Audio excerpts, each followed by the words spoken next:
Hello, hello! Good morning mga kadurian! Magandang umagang muli sa ating lahat. For today's episode, ayan, nakikita po natin ang ating mga young durian, no? Ayan po, nakita niyo po, ang daming flashing, no? Yan po yung, yan po yung resulta, yung paggamit po natin ng fish amino acid, no? Yung mga fermented fruit juice, nakita po natin. Ayan po ang resulta niyan mga kadurian, no?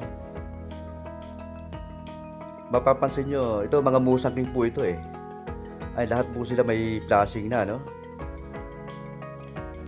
Yung pag-apply po natin ng ng fish amino acid, ano lang po yun, every 15 days. Tapos ginagawa kong weekly, no? Yung naman, ginagamit nating fermented fruit juice. Ini-spray naman po natin sa mga dahon yun. Yung fermented fruit juice o FFJ excuse me po. Ini-spray po natin sa mga dahon. Yun naman pong fish amino acid, idinidilig po natin sa pinakapuno niya, no? Sa pinakapaso. Ganito po ang resulta ng mga durian po natin pagka nagtanim lang po kayo sa bakuran, no? Kung wala pa po tayong farm na mapaglilipatan. So ayan po, ito po naka-double rootstock po yan, no? Naka-double rootstock. So papansin nyo po, ito yung mga D101. Ayan po. Ito, karamihan po dito D101, no? Pero yung mga nauna kanina, ando po yung mga musangking natin, tsaka blackthorn. Tsaka syempre yung golden puyat. Sa pag-ano naman na ito, mga kadurian.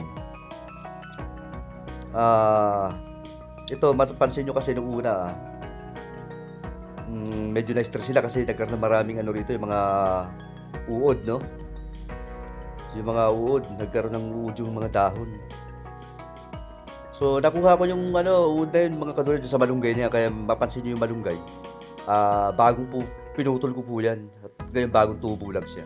Ay, nakita nyo po, ang dami pong flashing. No? Kaya napakaganda po sa halaman natin pagka gumamit po tayo ng mga fish amino acid. Pwede po kayong gumawa sa sarili nyo lang. Hindi nyo na po kailangang bumili online.